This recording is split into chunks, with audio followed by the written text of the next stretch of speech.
সবাইকে এই চ্যানেলে স্বাগত। 1773 খ্রিস্টাব্দের রেগুলেটিং অ্যাক্ট নিয়ে আমাদের আজকের প্রতিবেদন।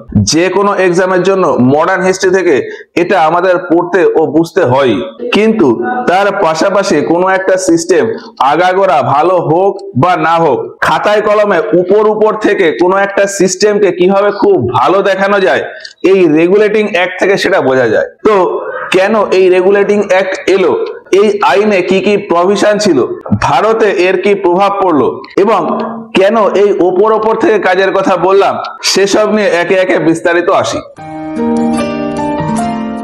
ইনিশিয়ালি এই ব্রিটিশ ইস্ট ইন্ডিয়া কোম্পানি ভারতে এসেছিল শুধুমাত্র ব্যবসা বাণিজ্য করার জন্য। আর তার জন্য এই কোম্পানির স্ট্রাকচার কেমন ছিল, এই কোম্পানিটা ছিল শেয়ার হোল্ডারদের কোম্পানি, মানে বিভিন্ন লোক অর্থাৎ শেয়ার হোল্ডাররা এই কোম্পানিতে ইনভেস্ট করত। আর কোম্পানির যে সিইও অর্থাৎ চিফ অফ এক্সিকিউটিভ অফিসার, তিনি এবং তার কমিটি মিলে শেয়ার হোল্ডারদের ইনভেস্ট করা ওই টাকা নিয়ে ভারতে ব্যবসা বাণিজ্য করত। মানে এখন যেমন হয়, বিভিন্ন ব্যক্তি ওই কোম্পানিতে ইনভেস্ট করে, কোম্পানি ওই টাকাটা নিয়ে ব্যবসায় খাটায়, এই রকমই সিস্টেম তখনও ছিল। তো কোম্পানি চালানোর জন্য যে সমস্ত এক্সিকিউটিভ অফিসাররা ছিল, তাদের নিয়ে একটা গ্রুপ ছিল যেটাকে বলা হতো কোর্ট অফ ডাইরেক্টর। আর যারা ওই কোম্পানিতে ইনভেস্ট করতো অর্থাৎ শেয়ার হোল্ডারদের নিয়ে একটা গ্রুপ ছিল কোর্ট অফ প্রোপ্রাইটার। এখন কোম্পানির শেয়ার হোল্ডারে কতজন থাকবে সেটা তো আর ফিক্স থাকে না, কিন্তু কোর্ট অফ ডাইরেক্টরে কতজন মেম্বার থাকবে সেটা ওই কোর্ট অফ প্রোপ্রাইটার মানে যে মালিক সভা, তারা ডিসাইড করে দিত। মালিক সভা হয়তো বললো যে কোর্ট অফ ডাইরেক্টরে 25 জন মেম্বার থাকবে, তাহলে টোটাল 25 জন মেম্বার নিয়ে ওই কোর্ট অফ ডাইরেক্টর হবে। এবার এই যে 25 জন মেম্বার কোর্ট অফ ডাইরেক্টরে রয়েছে, এরা মিলেই আলোচনা করে ভারতে এই ব্রিটিশ ইস্ট ইন্ডিয়া কোম্পানির ব্যবসাটা দেখবে। এবার ভারতে ব্যবসা বাণিজ্য দেখার জন্য মেইন তিনটে সেন্টার ছিল, একটা হলো বাংলার এরিয়া, একটা মাদ্রাসের এরিয়া আর একটা বোম্বের এরিয়া। এই জন্য কোম্পানি তিনটে প্রভিন্সে ভাগ হয়ে যায় বা প্রেসিডেন্সিতে ভাগ হয়ে যায়, যেমন বেঙ্গল প্রেসিডেন্সি, মাদ্রাস প্রেসিডেন্সি আর বোম্বে প্রেসিডেন্সি। আর এই তিনটে প্রেসিডেন্সি কন্ট্রোল করার জন্য তিন জায়গায় তিনজন গভর্নর থাকে, আর গভর্নরের কাজে হেল্প করার জন্য তার সাথে থাকে কাউন্সিল। এখন এই প্রত্যেক প্রেসিডেন্সিতে গভর্নর তো একজন থাকবে, কিন্তু গভর্নরের সাথে তার কাউন্সিলে কতজন মেম্বার থাকবে সেটা ডিসাইড করে দিত ওই কোর্ট অফ ডাইরেক্টর।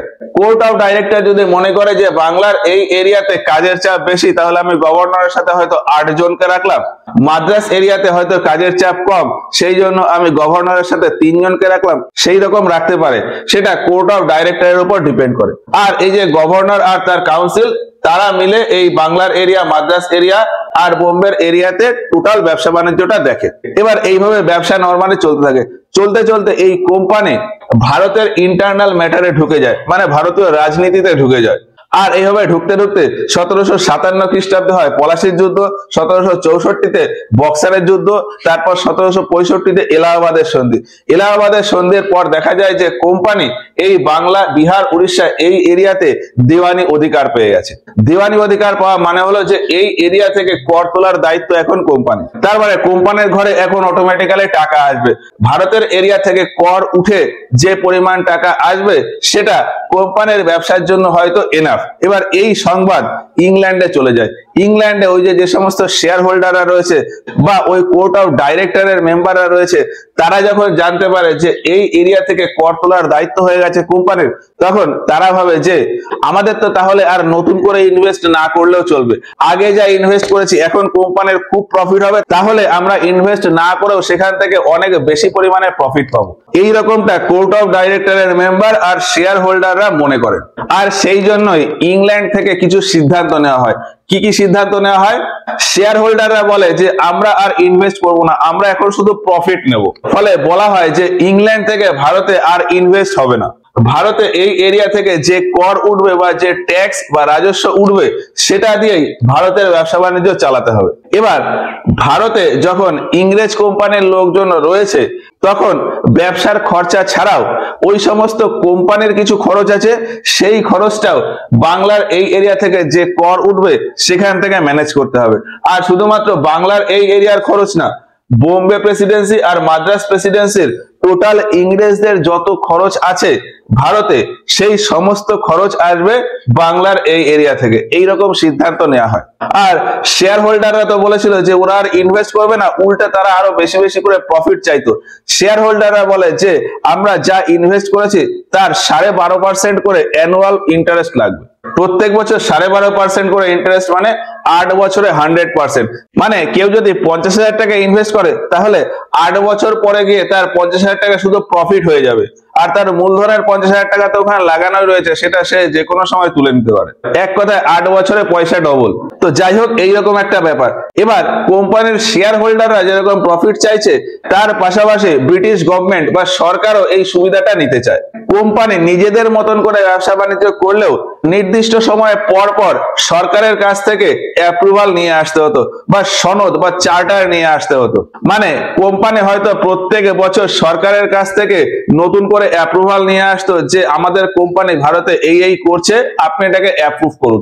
সরকারের কাছ থেকে অ্যাপ্রুভ না করে কোনো কাজ বাইরে করা যায় না, সেই রকমই ব্যাপার। এবার সরকার যেহেতু কোম্পানিকে অ্যাপ্রুভাল দিয়েছিল, আর 1765 খ্রিস্টাব্দের পর এখানের কর আদায়ের অধিকার যেহেতু কোম্পানি পেয়েছে, সরকারও সেই খবর পায়, ব্রিটিশ সরকার সেই খবর পায়। সরকার সেই খবর পেয়ে কোম্পানির উপরে দাবি করে। ব্রিটিশ সরকার বলে যে আমার প্রত্যেক বছর 40 লক্ষ পাউন্ড করে মুদ্রা লাগবে। এবার ভারতে এই যে দেওয়ানি অধিকার পেল, এই খবর পেয়ে ইংল্যান্ডে বসে কোম্পানির লোকজন তো এই সমস্ত সিদ্ধান্ত নিয়ে নিল, কিন্তু ভারতে তখন অন্য গল্প চলছে। যেমনটা বললাম যে কোম্পানি ভারতে এসেছিল শুধুমাত্র ব্যবসা বাণিজ্য করার জন্য, ফলে যখন এই কর আদায়ের অধিকার পায় তখন কিভাবে কি সিস্টেম রেডি করবে, বা কৃষকদের থেকে কত টাকা কর তুলতে হবে, কখন তুলতে হবে, এই সমস্ত ব্যাপারে কিন্তু কোম্পানির লোকেদের আইডিয়া ছিল না। ইনিশিয়ালি ওই সময় যখন এখানের গভর্নর ছিল ক্লাইভ, তিনি ডুয়েল সিস্টেম বা দ্বৈত শাসন ব্যবস্থা শুরু করেন। মানে কোম্পানির লোকজনকে বিভিন্ন জায়গা থেকে কর তোলার দায়িত্ব দেয়, আর ওই সমস্ত জায়গার প্রশাসনিক কাজের দায়িত্ব দিয়ে দেয় ওই নবাব বা সম্রাটদের। এবার বাধা গরু ছেড়ে দিলে যেরকম হয়, আর কেউ হঠাৎ করে পয়সার মুখ দেখে ফেললে তার যেমন কন্ডিশন হয়, সেই রকমের কিছু কন্ডিশন এই সময় দেখা যায়। সেটা কেমন? কোম্পানির লোকজনকে আগে শুধু ব্যবসার সাথে ইনভলভ করা হতো, তারা শুধুমাত্র ব্যবসার কাজবাজি করতো, আর তাদের বেতন হিসাবে কোম্পানি থেকে টাকা আসতো। এখন ওই সমস্ত কর্মচারীদেরই বলা হয় যে আপনি গ্রামে গ্রামে গিয়ে ট্যাক্স তুলুন। এক্ষেত্রে সে কোম্পানির ওই হাই লোডের থেকে একটা ভালো কাজ পেয়ে গেল, ফলে সে ওই কাজে কি করবে না করবে বুঝে পারছিল না। আর আরেকটা ব্যাপার কি, কোম্পানির কাজ করতে গিয়ে তাতে লিমিটেড টাকা, কিন্তু যখন ট্যাক্স তুলতে যাচ্ছে তখন দেখছে যে কৃষকের কাছ থেকে আমি যা পারবো তাই তুলে নেব, আমার তো উপর থেকে কোনো কন্ট্রোল নেই যে আমার এত টাকা কর তুলতে হবে। কোম্পানি চাইছে আমাকে হয়তো 30% ট্যাক্স দিয়ে দিলে হবে। তাহলে একটা কৃষক হয়তো 1 লাখ টাকা প্রোডাকশন করছে, আমি তার থেকে 80,000 টাকা কর তুলে নিলাম। এবার কোম্পানি চাইছে যে যা প্রোডাকশন হবে তার থেকে 30% কর আমাকে দেবে। তার মানে 1 লাখ টাকার প্রোডাকশন হচ্ছে, কোম্পানির ঘরে আমি 30,000 টাকা দিয়ে দিলাম, বাকি 50,000 টাকা আমি আমার পকেটে রেখে দিলাম, এরকম হতো।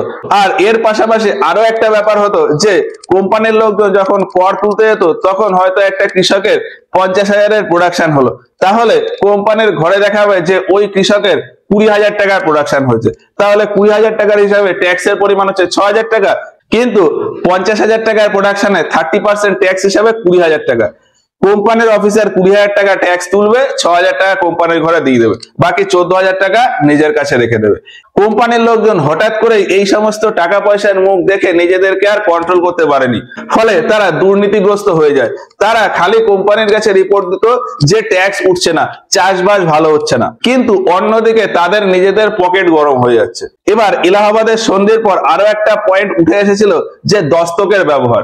দস্তকে কি হতো, কোম্পানির প্রোডাক্টের জন্য কোনো ট্যাক্স দেওয়া লাগতো না, কোম্পানির প্রোডাক্ট এক জায়গা থেকে অন্য জায়গায় নেওয়ার জন্য কোনো ট্রান্সপোর্টেশন ট্যাক্স দেওয়া লাগতো না। এবার কোম্পানির লোকজনের কাছে যেহেতু এই দস্তক ছিল, ফলে কোম্পানিরা নিজেদের ব্যবসা খোলে এবং সেই নিজেদের ব্যবসার ট্রান্সপোর্টের জন্য এই দস্তকের ব্যবহার করে। এছাড়া অন্যান্য বিভিন্ন জায়গাতে এই দস্তক ব্যবহার করে, মানে দস্তকের মিসইউজ করে। তার ওই দস্তককে কোনো একজন ভারতীয় ব্যক্তি বা কোনো একজন ব্যবসায়ীর কাছে দিয়ে তাকে ভাড়ায় খাটিয়ে দিল। ভারতীয় একজন ব্যবসায়ীর হয়তো ট্রেডে 20% ট্যাক্স দিতে হবে, মানে একজন ব্যবসায়ী তার হয়তো 60,000 টাকার মাল যাবে, তাহলে তাকে 12,000 টাকা ট্যাক্স দিয়ে দিতে হবে। এবার কোম্পানির অফিসাররা ব্যবসায়ীরা কি করতো, তারা ওই ব্যবসায়ীকে বলতো যে আপনি আমাকে মাসে 3000 টাকা করে দেবেন আর আপনি এই দস্তকটা ব্যবহার করুন। তাহলে ওই 60,000 টাকার মালে সে 3000 টাকা দিয়ে দস্তকটা নিয়ে নিল আর ওই 60,000 টাকার মালটা ছেড়ে দিল। 60,000 টাকার মালটা যখন যাচ্ছে তখন তার গায়ে স্ট্যাম্প মেরে দিল, তাহলে ওই 60,000 টাকার মালে আর কোনো কর বা ট্যাক্স লাগলো না। 3000 টাকা ওই কোম্পানির লোককে দিয়ে ওই মালটা ট্রান্সপোর্ট হয়ে গেল, ফলে ওই ব্যবসায়ীর ট্যাক্সও বেঁচে গেল। এইরকম বিভিন্ন ভাবে দস্তকের মিসইউজ হতো। তো কৃষকদেরকে নিংড়ে বা বিভিন্ন জায়গা থেকে এইরকম ট্যাক্স কালেকশন হতো, কিন্তু কোম্পানির ঘরে কোম্পানির লোকজন বুঝতো যে ভারতে তেমন আয় হচ্ছে না। আর এইভাবেই চলতে চলতে 1768 খ্রিস্টাব্দে দেখা যায় যে বাংলার এই এরিয়াতে ভয়াবহ দুর্ভিক্ষ দেখা যায়, যেটাকে বলা হয় 76-এর মন্বন্তর। 1768-69 খ্রিস্টাব্দে গিয়ে বাংলার এই এরিয়াতে 76-এর মন্বন্তরের ঘটনা ঘটে। তো ইংল্যান্ডে বসে কোম্পানির লোকজন এবং শেয়ার হোল্ডাররা তারা একরকম চিন্তা ভাবনা করছে, কিন্তু ভারতে আর এক রকমের পরিস্থিতি দেখা যাচ্ছে। ভারত থেকে কোম্পানির অফিসিয়ালসরা ইংল্যান্ডে বিভিন্ন সংবাদ পাঠাচ্ছে যে এই হচ্ছে। এক্ষেত্রে কোম্পানি একটুখানি টেনশনে পড়ে যায়। কোম্পানি টেনশনে পড়ে গিয়ে দেখে যে আমার তো দেওয়ানি অধিকার হলো, কিন্তু ভারত থেকে কর উঠছে না। তার ফলে কোম্পানি লসে যেতে থাকে, কোম্পানির ভ্যালু কমে যায় ইংল্যান্ডের বাজারে। কোম্পানির যে অ্যাসেট, সেই কোম্পানির অ্যাসেট 50 লাখ পাউন্ডেরও কম হয়ে যায়। এছাড়া কোম্পানি বিভিন্ন লোকের কাছে বিভিন্ন দেনা ছিল, যেমন কোম্পানির ব্রিটিশ সরকারের কাছে 16 লক্ষ পাউন্ড ধার বকেয়া ছিল। শেয়ার হোল্ডাররা এতদিন ধরে কোম্পানিতে প্রায় 90 লক্ষ পাউন্ড ইনভেস্ট করেছিল। শেয়ার হোল্ডাররা ওই টাকাটা কোম্পানিকে ফেরত দিতে বলে। বিভিন্ন সিচুয়েশন ট্যাকেল করার জন্য 1769-70 এই সময় গিয়ে ব্রিটিশ ইস্ট ইন্ডিয়া কোম্পানি বিভিন্ন জায়গা থেকে টোটাল প্রায় 55 লক্ষ পাউন্ড ধার নেয় এবং সেটা দিয়ে খুব বেশি দিনও চালাতে পারেনি। পরের বছর 1771 খ্রিস্টাব্দে গিয়ে আবার ব্যাংক অফ ইংল্যান্ডের কাছ থেকে টাকা ধার চাইতে যায়, কিন্তু ব্যাংক অফ ইংল্যান্ড এই লোন অ্যাপ্লিকেশনটাকে রিজেক্ট করে দেয়। তারপর কোম্পানি আলটিমেটলি ব্রিটিশ সরকারের কাছে ধার চায়। 1771 খ্রিস্টাব্দে কোম্পানি ব্রিটিশ গভর্নমেন্টের কাছে 10 লক্ষ পাউন্ড ধার চায়। এরপরই ব্রিটিশ গভর্নমেন্ট একটু নড়ে চড়ে বসে। ব্রিটিশ গভর্নমেন্ট কোম্পানিকে বলে যে আপনি যখন আমাদের সাথে এগ্রিমেন্ট করেছিলেন, মানে সনদ বা চার্টার নিয়েছিলেন, তখন তাতে স্পষ্ট বলা ছিল যে কোম্পানি যদি ভারতের ভেতরে কোনো জায়গা দখল করে বা ভারতের কোনো জায়গা পরিচালনার দায়িত্ব আসে, সেক্ষেত্রে সেই সমস্ত দায়িত্ব নেবে ব্রিটিশ সরকার। আপনি কেন করতে গেলেন? আর হ্যাঁ, আমরা একটু ব্যস্ত ছিলাম, সেই সময় আপনাকে বলেছিলাম যে আপনি একটুখানি সামলে নিন, আর সেই সামলাতে গিয়ে আপনি এতগুলো টাকা ধার করে ফেলছেন।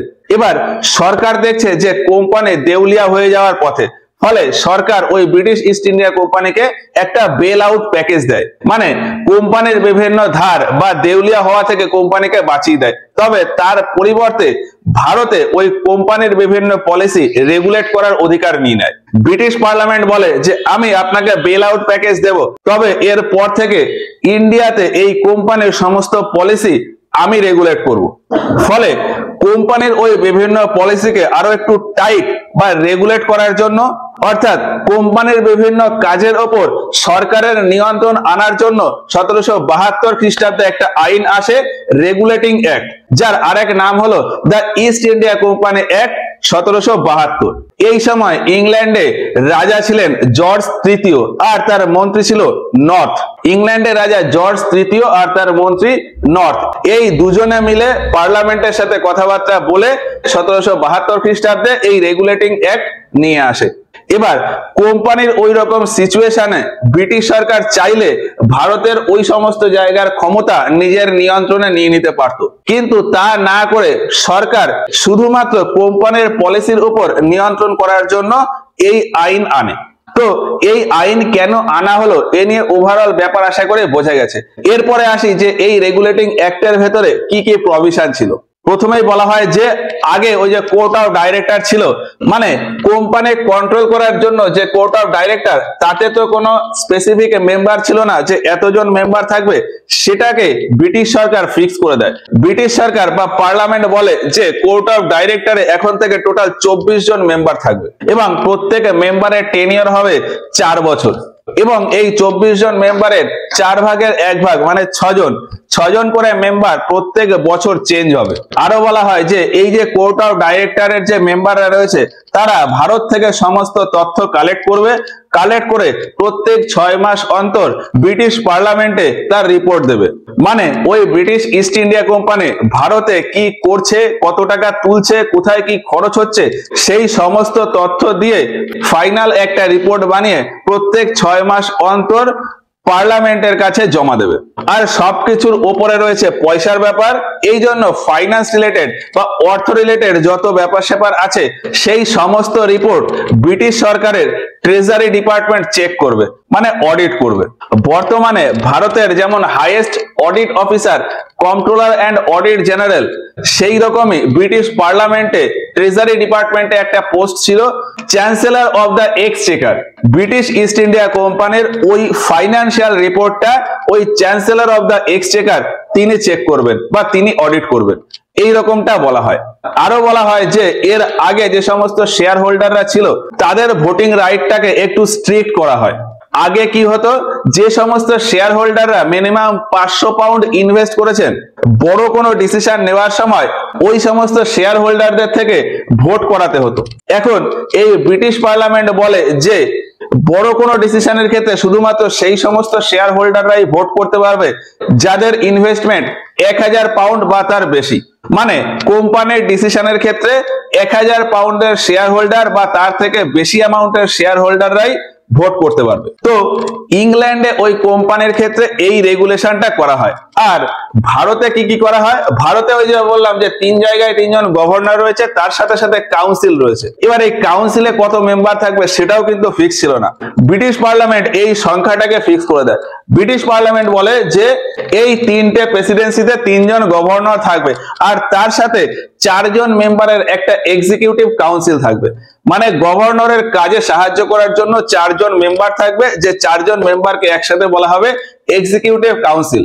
আর এই এক্সিকিউটিভ কাউন্সিলের এই যে 4 জন মেম্বার, এরা 5 বছরের জন্য নিয়োগ হবে। গভর্নর চেঞ্জ হওয়ার ব্যাপারটা ইংল্যান্ড কন্ট্রোল করবে। মানে ব্রিটিশ পার্লামেন্ট যখন চাইবে তখন ওই গভর্নর চেঞ্জ করে দিতে পারে, কিন্তু গভর্নরের সাথে যে 4 জন মেম্বার আছে তারা প্রত্যেক 5 বছর অন্তর চেঞ্জ হয়ে যাবে। এবার যেহেতু এই এরিয়াটা ব্রিটিশদের বেশি কন্ট্রোলে ছিল, ওই জন্য বলা হয় যে এই বোম্বে প্রেসিডেন্সি আর মাদ্রাস প্রেসিডেন্সি এটা এই বেঙ্গল প্রেসিডেন্সির আন্ডারে থাকবে। মানে এই 3টে প্রেসিডেন্সির ভেতর হেড হলো বেঙ্গল প্রেসিডেন্সি। মানে গভর্নরদের ভিতর হেড হলেন গভর্নর অফ বেঙ্গল।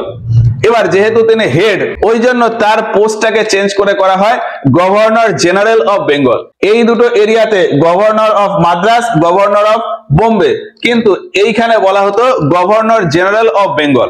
আর ব্রিটিশদের যেহেতু সমস্ত কাজ এখানে ওই ফোর্ট উইলিয়ামে বসে হতো, ওই জন্য গভর্নর জেনারেল অফ বেঙ্গলকে আরো একটা নামে ডাকা হতো, সেটা হলো governor general of fort William. তো এই গভর্নর আর এক্সিকিউটিভ কাউন্সিল এদের সংখ্যাটা ফিক্স করে দিল, সেটা তো হলো।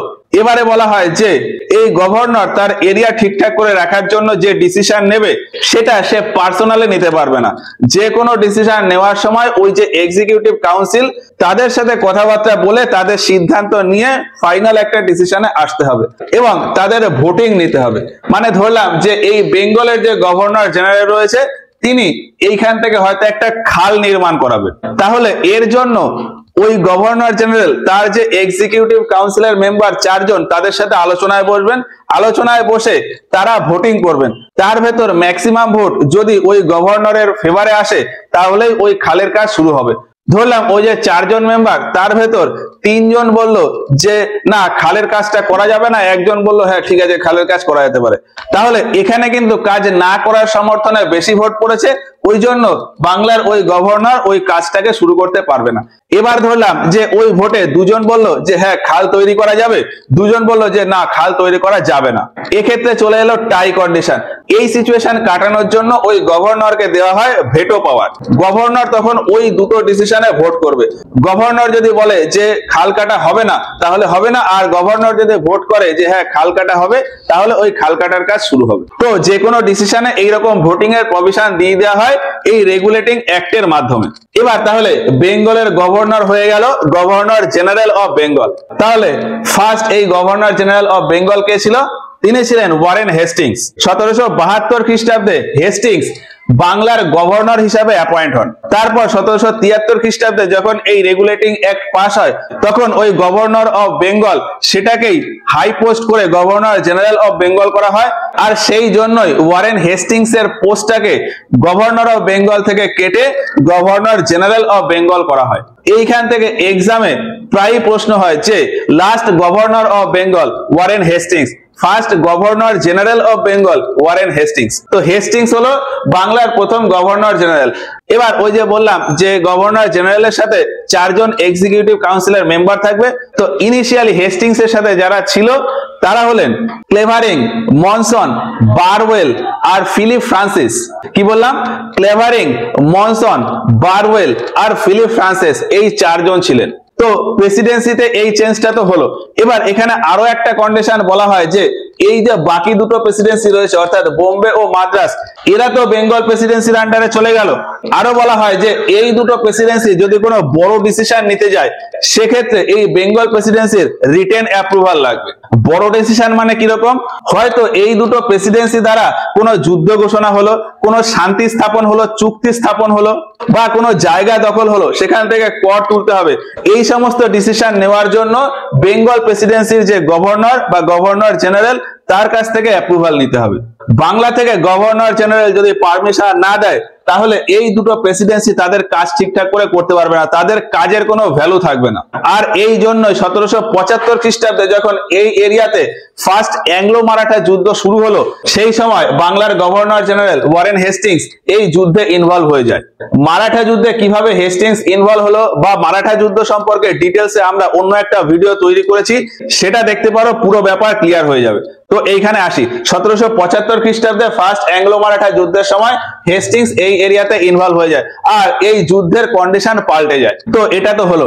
এর পাশাপাশি আরো একটা বড় ডিসিশন বলা হয় যে ভারতে কোম্পানির লোকজনের বিচার করার জন্য একটা কোর্ট স্থাপন করা হবে এবং সেটা কলকাতাতে।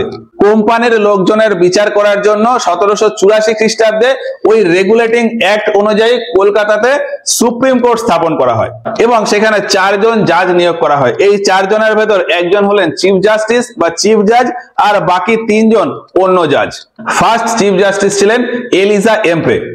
আর এই কোর্টের নিয়ম ইংল্যান্ডের নিয়ম অনুযায়ী হতো, মানে ইংল্যান্ডে যে সমস্ত শাস্তি বা কোর্টের প্রভিশন রয়েছে সেই সমস্ত কিছু ভারতের এখানে যে সুপ্রিম কোর্ট তৈরি হলো সেখানে প্রয়োগ হতো। দেশীয় কোনো ব্যক্তির কেস এই কোর্টে উঠতো না, মানে দেশীয় কোনো ব্যক্তি বা ব্যবসায়ী বা যে কোনো লোক যদি সুপ্রিম কোর্টে মামলা দাখিল করতে চাইতো তাহলে সেটা করা যেত না।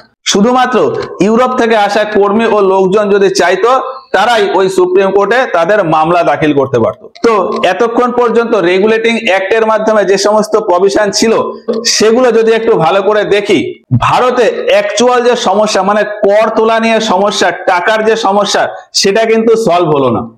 ওপর থেকে অনেক কিছু চেঞ্জ হয়ে গেল, ওপর থেকে মনে হবে যে অনেক কিছু আমি চেঞ্জ করে ফেললাম, কিন্তু আলটিমেটলি নিচের এরিয়াতে কিন্তু কোনো সমাধান হলো না। কৃষক বা অন্যান্য ছোটখাটো ব্যবসায়ী তাদের কিন্তু কোনো সুরাহা হলো না।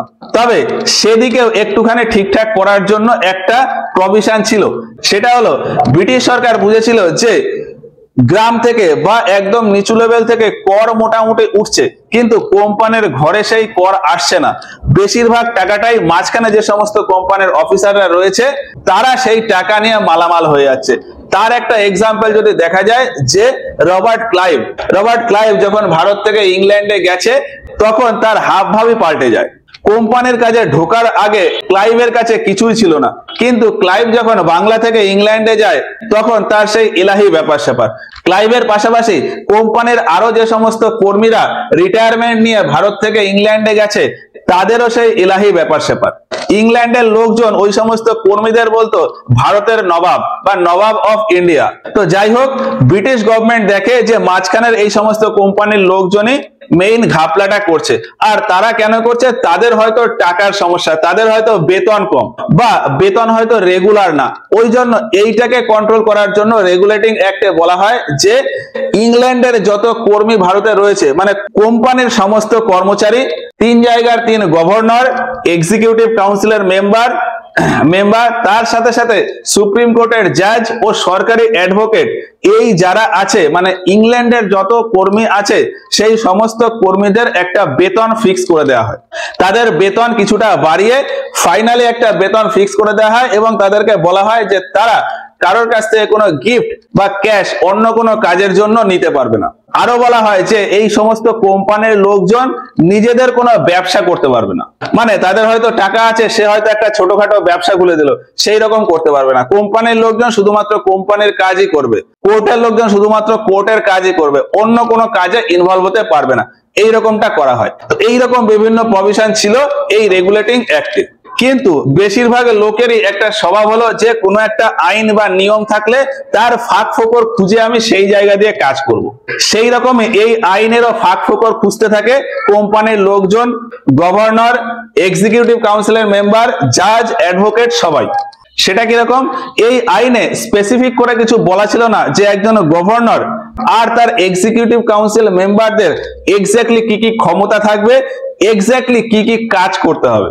ফলে ওই গভর্নররা কোথার থেকে কেমন কর তুলবে, কি উপায়ে কর তুলবে, কোন জায়গায় কোনো সমস্যা হলে কতদূর হ্যান্ডেল করা যাবে, সেই সমস্ত কোনো প্রভিশনই এই রেগুলেটিং অ্যাক্টে ছিল না। এই জন্যই গভর্নর ও তার এক্সিকিউটিভ কাউন্সিল মিলে নিজেদের মতন করে এই সমস্ত জিনিস সেট করে। ফলে ভবিষ্যতে গিয়ে আরো বেশি অরাজকতা দেখা যায়। আর তাদের এই ক্ষমতা বা রাইট স্পেসিফাই না করার জন্যই ওই যে 1782 খ্রিস্টাব্দে ফার্স্ট অ্যাংলো মারাঠা যুদ্ধ শেষ হলো, তারপর 1784 খ্রিস্টাব্দে সেকেন্ড অঙ্গ মহীশূর যুদ্ধ শেষ হলো। এই যুদ্ধের পর ফাইনাল কি ডিসিশন নিতে হবে, ফাইনাল কেমন কিভাবে কি করা যাবে, সেটাও কিন্তু স্পেসিফাই ছিল না। এই জন্য গভর্নররা নিজেদের মতন করে সবটা সামলে নেয়। এর জন্য আলটিমেটলি কোম্পানির ঘরে আবারও লস হতে থাকে। এইভাবে চলতে চলতে দেখা যায় যে প্রায় সময় গভর্নর জেনারেলের সাথে এক্সিকিউটিভ কাউন্সিলের যে মেম্বার তাদের মত পার্থক্য তৈরি হয়ে যেত। হেস্টিংস কোনো একটা কাজ করতে চাইতো, তাতে ওই এক্সিকিউটিভ কাউন্সিলের মেম্বাররা 2/2 ভোট দিয়ে দিত। ফলে প্রত্যেকটা ভোটের ক্ষেত্রেই হেস্টিংসকে ভেটো প্রয়োগ করতে হতো। এটা হেস্টিংসের খুব একটা পছন্দ হতো না। আবার হেস্টিংস কোনো একটা কাজ করতে গেলে সুপ্রিম কোর্টের যে জাজ তারা সেই কাজে ইন্টারফেয়ার করতো। হেস্টিংস ভালো না খারাপ কাজ করতো সেটা জানি না, কিন্তু এক্সিকিউটিভ কাউন্সিলের মেম্বার ও জাজ তারা এইরকম বিভিন্ন কাজে ইন্টারফেয়ার করতো। এই সমস্ত বিভিন্ন রিপোর্ট হেস্টিংস ইংল্যান্ডে বহুবার পাঠিয়েছিল, কিন্তু ইংল্যান্ড থেকে তেমন খুব একটা রেসপন্স আসেনি। আলটিমেটলি বারবার করে রিপোর্ট পাঠানোর পর 1781 খ্রিস্টাব্দে এই রেগুলেটিং অ্যাক্টে একটা সংশোধন করা হয়। সংশোধন করে বলা হয় যে গভর্নর জেনারেল আর এক্সিকিউটিভ কাউন্সিলের যে কাজ, তাদের কাজের ব্যাপারে সুপ্রিম কোর্ট ইন্টারফেয়ার করবে না, মানে তাদের কাজের ব্যাপারটা সুপ্রিম কোর্টের জুরিসডিকশনের বাইরে থাকবে। আরো বলা হয় যে রেভিনিউ ম্যাটারে, মানে কোন জায়গা থেকে কত টাকা কর উঠছে বা কত টাকা কর তুলতে হবে, সেই সমস্ত ব্যাপারেও শুধু গভর্নর জেনারেল আর তার কাউন্সিল এরাই ইনভলভ থাকবে। সুপ্রিম কোর্ট এতে ইন্টারফেয়ার করবে না। সুপ্রিম কোর্ট দেখবে না যে আমি কত টাকা তুলছি বা আমার কত টাকা বকেয়া রয়েছে। সুপ্রিম কোর্ট শুধুমাত্র কেউ কোনো দোষ করলে সেই সমস্ত জিনিস নিয়ে ইনভলভ থাকুক, কাজের ব্যাপারে আর গভর্নরের ব্যাপারে ইনভলভ হওয়ার দরকার নেই। আর আরো একটা পয়েন্ট বলা হয় যে প্রভিন্সিয়াল কোর্টের কোনো ম্যাটারে ডাইরেক্ট সুপ্রিম কোর্টে যাওয়া যাবে না। 1774 খ্রিস্টাব্দে সুপ্রিম কোর্ট এস্টাবলিশ হয়। আর তারপরে ওই যে গভর্নর জেনারেল ছিল হেস্টিংস, হেস্টিংস এই বাংলা, বিহার, উড়িষ্যার প্রত্যেকটা ডিস্ট্রিক্টে একটা করে প্রভিন্সিয়াল কোর্ট স্থাপন করায় এবং তাদেরকে বলে যে সেই এরিয়ার মোটামুটি ছোটখাটো নিয়ম কানুন ওই কোর্টই তৈরি করতে পারবে বা ওই এরিয়ার ঝামেলা ওই কোর্টই সামলে নেবে। এবার দিন যেতে যেতে কি হতো, প্রভিন্সিয়াল কোর্টে কোনো একটা মামলা চলতো, সেখানে যার বিরুদ্ধে মামলা হলো সে ওই কোর্টের ডিসিশনে খুশি না হয়ে সুপ্রিম কোর্টে চলে যেত। ফলে প্রভিন্সিয়াল কোর্টের বেশিরভাগ মামলাই সুপ্রিম কোর্টে চলে আসতো গভর্নর বা গভর্নর জেনারেলকে না জানিয়েই। এই যে 1781 খ্রিস্টাব্দে অ্যামেন্ডমেন্ট হলো বা সংশোধন হলো, সেখানে বলা হয় যে এই যে প্রভিন্সিয়াল কোর্টের যে সমস্ত ম্যাটার বা আইন তৈরির কোনো ব্যাপার, সেই সমস্ত ব্যাপারে যদি সুপ্রিম কোর্টে আসতে হয় তাহলে আগে গভর্নর জেনারেলের কাছ থেকে অ্যাপ্রুভাল নিয়ে তারপর সুপ্রিম কোর্টে যেতে হবে। এবার এই সংশোধনের ম্যাটারটা আমরা যদি একটু বোঝার চেষ্টা করি যে গভর্নর জেনারেল তার রাস্তাটা ক্লিয়ার রাখছে। গভর্নর জেনারেল ভালো কাজ করছে না খারাপ কাজ করছে সেটাতে যাচ্ছি না, কিন্তু গভর্নর জেনারেল চাইছে যে আমি যে কাজ করব তাতে যেন কেউ কোনো বাধা না দেয়, সেই রকম একটা ব্যাপার। এবং ধীরে ধীরে আলটিমেটলি অবস্থা খারাপ হয়েই যায়। তো ফাইনালি গিয়ে যদি দেখা যায় যে ওপর থেকে সিস্টেম তো ভালোই তৈরি হয়ে গেছে। খাতায় কলমে দেখে মনে হচ্ছে ভারতের এই কোম্পানির স্ট্রাকচার খুব ভালো, কিন্তু নিচে গিয়ে যদি দেখা যায় যে কৃষকদের থেকে কর তোলা বা ব্যবসায়ীদের থেকে কর তোলার যে ব্যাপার সেটা আগেকার মতনই থেকে গেছে, ইভেন আরো খারাপ অবস্থা তৈরি হয়ে গেছে। তো এইভাবে চলতে চলতে এই সিস্টেমটাকে আরো একটু বেটার করার জন্য 1784 খ্রিস্টাব্দে আরো একটা আইন আনা হয়, পিটস ইন্ডিয়া অ্যাক্ট। তবে তার আগে এই যে রেগুলেটিং অ্যাক্ট 1773 খ্রিস্টাব্দে আসলো, এই সময় ভারতের গভর্নর জেনারেল ছিল ওয়ারেন হেস্টিংস। ফলে এই ওয়ারেন হেস্টিংস এই সময় তার কি কাজবাজ করেছে বা সে এই রেগুলেটিং অ্যাক্টের সাথে কিভাবে ইনভলভ ছিল সেটা আমাদের একটু জানতে হবে। তো এই ওয়ারেন হেস্টিংস আর পিটস ইন্ডিয়া অ্যাক্ট এটা নিয়ে আমরা এর পরের ক্লাসে গিয়ে আলোচনা করব। তো এই রেগুলেটিং অ্যাক্ট নিয়ে ওভারঅল সমস্ত বিষয় আশা করি বোঝা গেল। ভিডিওটা ভালো লাগলে একটা লাইক করো। এই ভিডিওগুলো সম্পর্কে তোমাদের মতামত আমাদেরকে কমেন্ট বক্সে জানিও। কোথাও যদি কোনো ডাউট বা কনফিউশন হয় সেগুলো আমাদেরকে জানাতে পারো। আজকের মতো ক্লাসটা এখানেই শেষ করছি। দেখা হচ্ছে এর পরের ক্লাসে গিয়ে ওয়ারেন হেস্টিংস নিয়ে। আর চাইলে নোট তৈরির জন্য এর স্ক্রিনশট নিয়ে নিতে পারো।